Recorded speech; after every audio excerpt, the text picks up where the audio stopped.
All right, so the solutions for those functional group problems, hopefully you give it your best try and hopefully you got them all right. So let's go through some of these. 3-pentanol.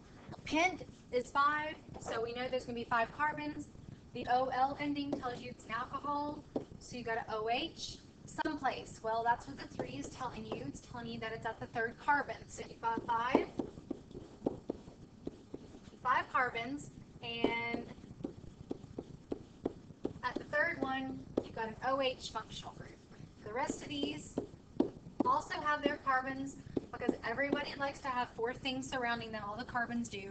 So when you condense this and you had to write it as a condensed formula, you would write CH3, CH2, C. Now right here is where you're going to want to write the OH group in parentheses. Please put it in parentheses so that we know this belongs to that carbon. And then finishing off the rest of the chain, CH2, CH3. So that's the easiest one here. Next, we've got a little bit of a beware sign right here. It's written backwards though. So in this semi-structural format here, you've got COOH, which should signify you carboxylic acid.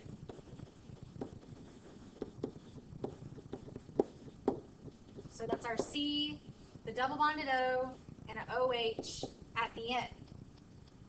We have to prioritize that carbon because that's going to be our number 1 carbon. So we already have number 1 designated. And then we need to find the longest carbon chain, which will be 1, 2, 3, 4, 5.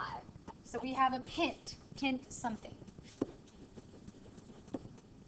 We also have a substituent, which is right here off of carbon 2.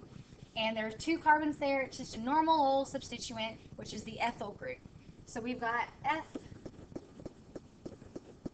on carbon number 2. So we have 2 ethyl.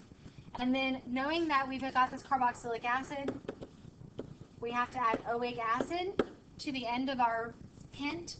So whenever we write the whole name out, we write it as this. 2-ethyl pentanoic, not pentane, pentanoic acid.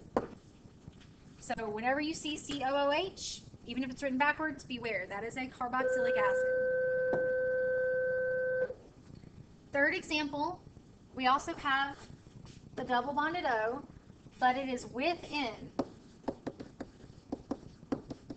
So that means it's going to be a ketone. So we're going to have the own ending someplace here. We also have another substituent. Obviously, we can see the longest carbon chain is here. So 1, 2, 3, 4, 5, 6. We have a chloral group as one of our substituents. And the reason I started numbering on the left is because we've got to get that ketone or that carbonyl group to have the lowest number attainable. So because we've got 3 chloro, and I counted 6 carbons, so that's hex.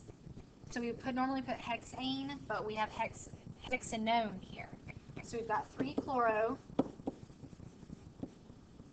The hexane, or excuse me, the ketone is located in a very specific location, which is the number 2 carbon. So we put 2 hexanone. Own ending is a ketone. 4th example, I like these because I can choose how I want to write it, and this tells me everything I need to know. Dec tells me 10 carbons. Decene tells me that's a double bond. Oic acid tells me I've got COOH, like it's a carboxylic acid. And what's at the 9th position? The double bond. So now that I know everything, I'm going to go ahead and write out my 10 carbons.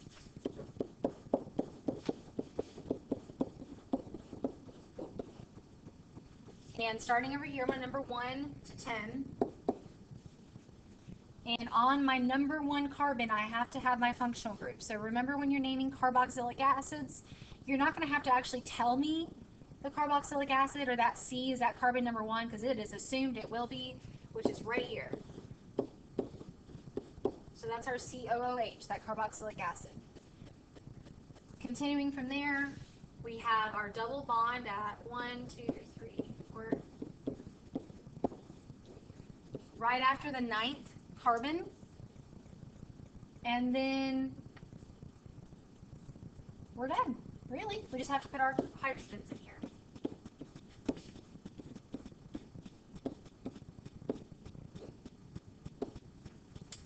So obviously you could have numbered it from the opposite side. It could be mirroring this image here. And as we write it as a condensed formula, we have to include everything just like normal. So the COOH is on the end. I just wrote it backwards. And then I'm going to continue with the rest of my chain.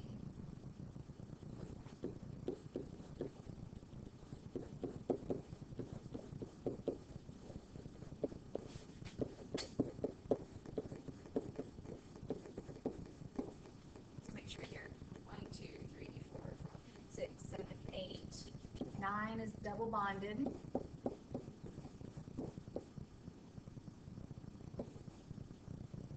To the end. So that was the last of our examples there. If you need more practice, there are all kinds of practices on my website, or you could just ask me and I can point you out some online. All right, good luck whenever you go to topic number 3, which is very short. You have something to look forward to.